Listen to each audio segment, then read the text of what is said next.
Kedves hallgatóim, akár mi lesz az eredmény. Ember feletti, hogy küzdenek Bozsikik. Határtalanul nehéz a bíró helyzet ezen a mérkőzésen, ahol ilyen pattanásig feszült a légkör, ahol ennyire idegek harca folyik, mint ezen a mérkőzésen. Nincsen színjáték, de ilyen izgalmas mérkőzés, azt hiszem, még soha de soha nem láttam, pedig már jó néhány mérkőzésen. Pusztás jelabda, Pusztás felemeli, gól! Nem van a hatodik! Jelenlegi ismereteink szerint az 1910-es évek táján az akkori Magyarország területén kezdett kialakulni egy futballt utánzó játék, a gombfoci.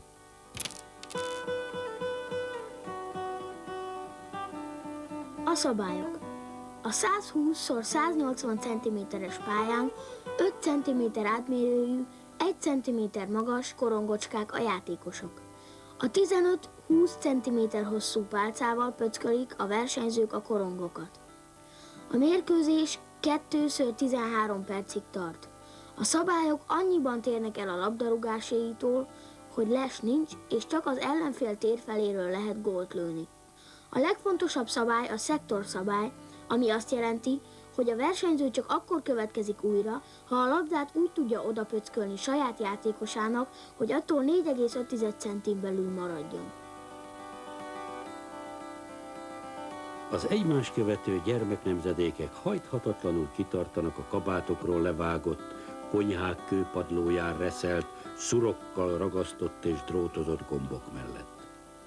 A gombozás olyan vívmánya a gyermektársadalomnak, amelyet a felnőttek minden üldözésétől megvéd, még akkor is, ha gombjait a szemétbe dobják, vagy ha a gombpálya céljaira ideális ebédlőasztalról a majdnem alkalmatlan konyhaasztalra száműzik. A gombozás az erkölcsök próbaköve. Csaló az, aki arrébb tolja a gombot lövés előtt, becsületes az, aki tiltakozás nélkül vallja be, hogy szabadrúgás jár ellene. A Magyar Belügyminisztérium igazgatási osztályának Budapesten tisztelt cím.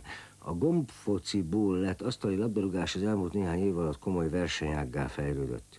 Az új versenyek egészséges, demokratikus módszerekkel megválasztott intézőbizottsága az alábbiakban azzal a kéréssel fordul a Magyar Belügyminisztériumhoz, hogy mint egy új versenyágat a jelenleg legálisan működő szövetségek mellett az asztali labdarúgást is ismerje el. Az asztali labdarúgók foglalkozásra nézve épp úgy, mint minden más sportágban, minden szakmát képviselnek. Bányász, iparos, gyári munkás, orvos, mérnök, főiskás, szövetkezeti dolgozó, stb.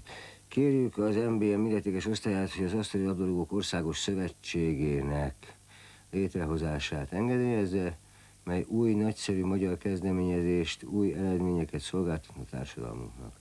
Budapest 1963. 10. 29-én tisztelettel Balogh László országos szervező, Pécs Kossuth utca 76. A törvény urai nem nézték jó szemmel az állampolgárok alulról jövő kezdeményezését.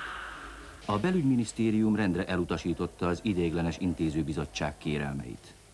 Végül 1989. szeptember 30-án Budapesten a II. Kerületi Hazafias Népfront épületében a budapesti és vidéki küldöttgyűlés kimondta a Magyar Asztali Labdarúgó Sportszövetség megalakulását.